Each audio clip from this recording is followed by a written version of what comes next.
노리호 발사 성공을 세계 7번째로 성공시키면서 한국에서 로켓 발사장을 비롯한 미국 나사와 같은 전문적인 우주기술연구센터 설립이 주목받고 있습니다.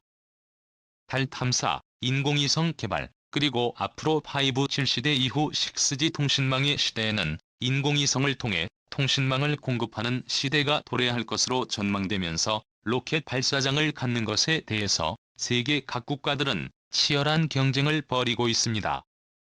기본적으로 우주 발사체는 적도가 가까워야 로켓가 지구 자전을 통한 원심력의 힘을 받아 손쉽게 우주 발사체를 우주 공간으로 내보낼 수 있습니다. 이 때문에 미국에서도 적도와 가장 가까운 휴스턴에 기지가 있는 상황입니다. 그런데 최근 스페이스X 등 상업용 인공위성 발사가 활발해지면서 인도네시아, 호주 등 남미 등 주요 적도와 인접한 나라들이 세계 각국의 우주발사전 유치에 나서고 있습니다. 특히 한국같이 부유하고 톤수가 높은 인공위성 발사 기술을 갖춘 나라들은 이러한 나라들의 주요 고객인 상황입니다.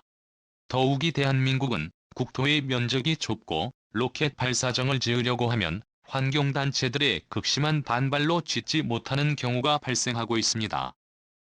이러한 상황에서 제주도 최남단 마라도와 가파도, 심지어는 이어도 일대의 우주 발사센터 클러스터가 조성될지 주목됩니다. 9. 전략TV 양국이 세계 7번째로 1톤급 이상 우주발사체를 궤도에 안착시켜 놓는 데 성공하면서 중국 등 주요 국가들이 바짝 긴장하고 있습니다. 중국은 우크라이나로부터 로켓 기술을 전수받았으나 한국은 자체적인 기술 개발에 성공해내면서 주요 외신들의 찬사를 받고 있습니다.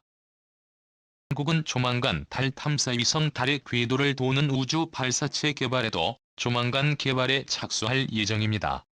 이러한 고중량 로켓 발사 기술은 미국, 러시아, 프랑스, 인도, 중국, 일본 그리고 한국 체계 단 한 개 나라만 기술을 보유하고 있는데 이러한 기술은 국가 안보에 엄청난 영향을 줍니다. 고중량 탄도미사일이나 특히 미국에서 개발 중인 신인지팡이와 같은 핵무기 이상의 무기 개발에도 영향을 줄 수 있는 기술로서 한국의 우주로켓 발사 기술 확보, 특히 로켓 발사장의 확보는 매우 중요한 상황인데요. 이러한 상황에서 로켓 발사장의 후보지들이 주목받고 있습니다. 그럼 첫 번째부터 살펴봅니다. 첫 번째는 이어도입니다. 이어도는 현재 수면 아래 가라앉은 암초뿐인 상황이지만 현재 한반도에서 가장 우주발사체를 쏘아올리기에 최적의 위치입니다.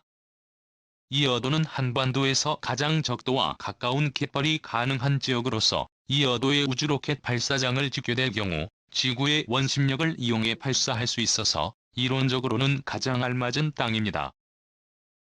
이어도는 암초뿐인 상황이어서 인공발사장을 지키기 위해서는 해상 루프쇼 혹은 인공적인 섬을 만들어야 합니다.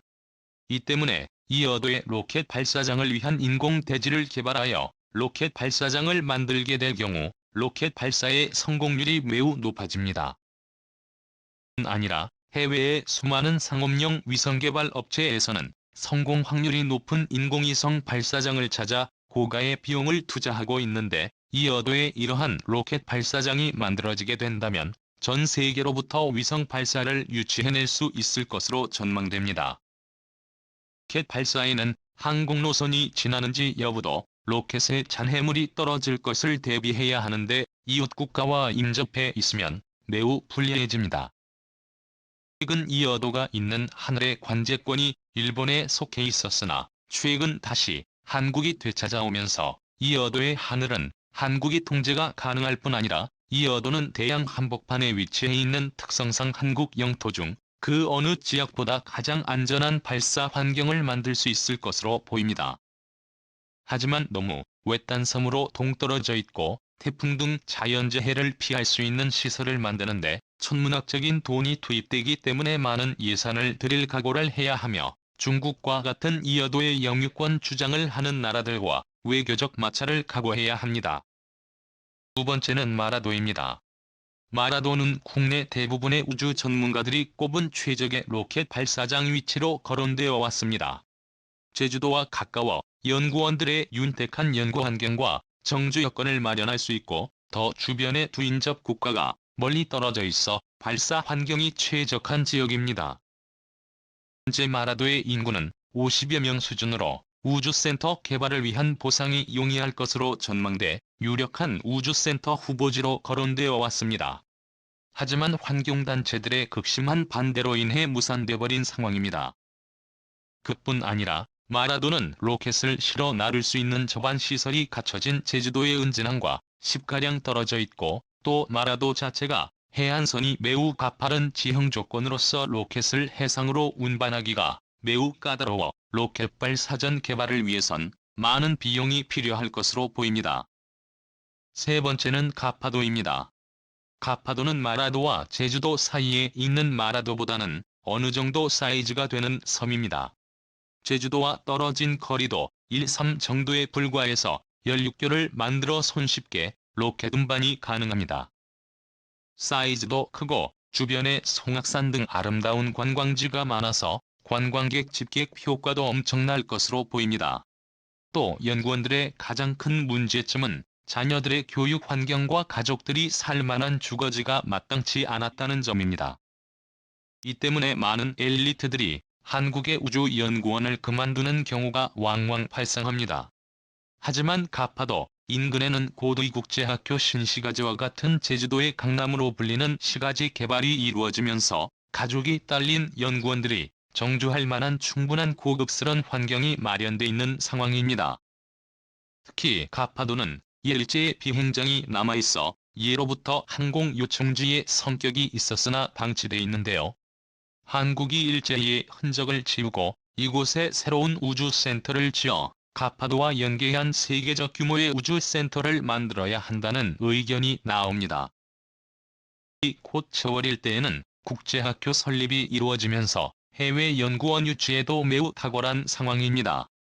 우주 개발을 위한 해외 연구원을 한국으로 유치하려고 해도 마땅한 주거 환경이 시원치 않은 상황이지만 제주도에는 이미 세계 최고 수준의 교육 환경과 주거시설들이 갖추어지면서 눈길을 끌고 있습니다. 놀랍게도 이 지역에 우주센터를 만들려면 극심한 환경단체들의 반발을 예상해야 합니다. 특히 제주도에는 중국인들이 많이 유입된 상황이고 중국인 영주권자들이 많은 상황입니다. 이러한 상황과 맞물려 제주도 내 전략시설 마련 계획이 이루어질 때 극심한 반대 시위가 종종 발생하는데 특히 국내에선 환경과 관련된 시위의 주요 인사들이 중국인인 경우가 많아 아연실색해하는 경우가 발생해 안타까움을 주고 있습니다.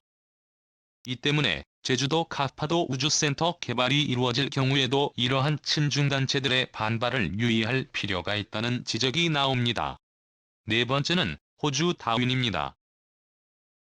호주 다윈은 세계적인 우주센터를 만들기 위한 작업에 착수했습니다. 현재 호주는 우주로켓 발사 기술이 많이 뒤처진 상황이지만 적도와 가까운 지리적 특성을 살려 세계 주요 우주로켓 탐험용 민간 위성 발사를 유치하고 있고 특히 한국의 우주센터 유치에도 적극적인 상황입니다. 우리로서는 주요 과학 인력들이 호주로 빼앗기는 것이 안타까운 상황이지만 국내의 극심한 환경단체들의 반발은 어쩔 수 없이 해외로 과학자들이 유출될 수밖에 없는 환경이 만들어져 안타까움을 줍니다. 우리 연구원들이 매우 선호시할 만한 환경이 될 것으로 보입니다.